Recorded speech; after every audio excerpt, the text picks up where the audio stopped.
Go here, we see that there are of course two processors, the Max and the Ultra, and the most important number here for the AI is the 614 GB per second.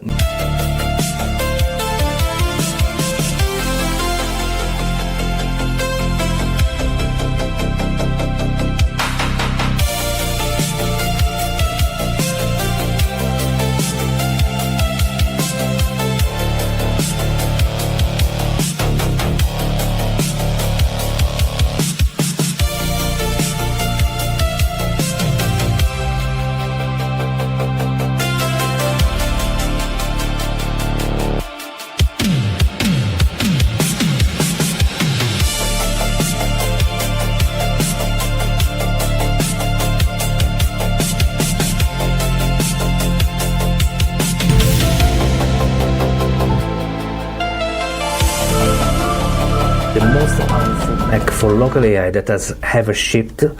I did the math, and on paper the base M5 Ultra with 96 GB of RAM is the best value machine for local AI that has ever been made. But I'm not recommending you to buy it. I'm going to show you the math and tell you exactly what I would do if I were in your position. Then we're going to look at the new Mac Mini, because this is an incredible machine that finally can run some interesting local model. So here's the Mac Mini and here's the Mac Studio.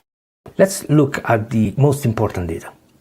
If we go here, we see that there are of course two processors, the Max and the Ultra, and the most important number here for the AI is the 614 GB per second memory bandwidth on the Max, and 1.2 terabyte per second on memory bandwidth on the Ultra. Those are starting to be serious and big numbers. So let's compare a little bit. DGX Spark has 272 GB per second, so less than half of what we get on the Max. We should expect approximately double of the speed per token generation. On the M5 Ultra we have 1.2 terabyte per second. That means 4 times what we get on the DGX Spark. Let's also compare it to those GPU out there. On my last video I show how most of those GPU runs at around 1000 GB per second, which is 1 terabyte per second. That means that this M5 Ultra is even a little bit faster. So now it's all about numbers, because what we want to see is what I can get for how much money. So if we start from the point of, let's say that the M5 chip, it's what you should do probably is go for the maximum that you can afford. And I would get exactly this model. The M5 Max with 18 core and 40 core GPU and 64 GB of RAM. That is what I would personally going for. If I would get the M5 Ultra chip, I would go for this one, this configuration. Basically the basic model for this hardware, including the basic hard drive. And that is $5,499. This is the same price of an RTX 50, but you get 96 GB of RAM. That is 3 times the amount of RAM. And solve the biggest problem that I have with my 5090, which is when I run Qwen 3.8 to 27 billion, I can only have one instance at a time, not multiple agents. Because as soon as the context windows start to grow, it takes the entire memory that I have on my 5090. On here, you would have 3 times that space. And that is huge. That means you can have multiple agents working simultaneously, but also have a larger context window. Now I want to show you the speed at which that model runs. This is the Augmentor agent that is powered by DeepSeek harness. It's run as an extension inside the Chromium website, and at the moment is running Qwen 3.8 27 billion. I can change model because I have running on the 5090 and running on the GX10, which is the equivalent of the DGX Spark. But of course you can also run it with the cloud model. Now let's ask, what is the token generation that we can expect on the Mac Studio M5 Ultra running Qwen 3.8 27 billion quantized as 6?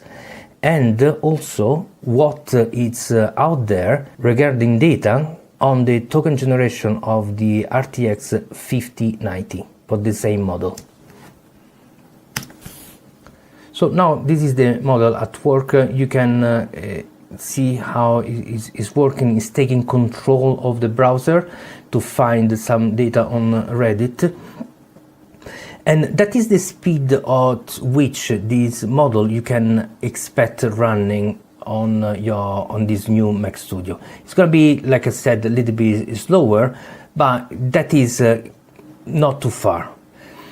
Of course, you can quantize, make it even smaller, so it will, instead of Q6, you can quantize at 5, which is probably the best idea for the M5 Ultra.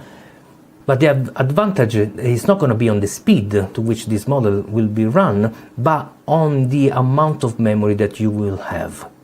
Because having 96 GB of memory will allow you to have basically 3 times the memory that I have on my 5090. And that allows to have these multiple agents working on parallel. And that is huge. That is my biggest problem that I have at the moment. So let's see what is doing. It's going pretty deep. It's search inside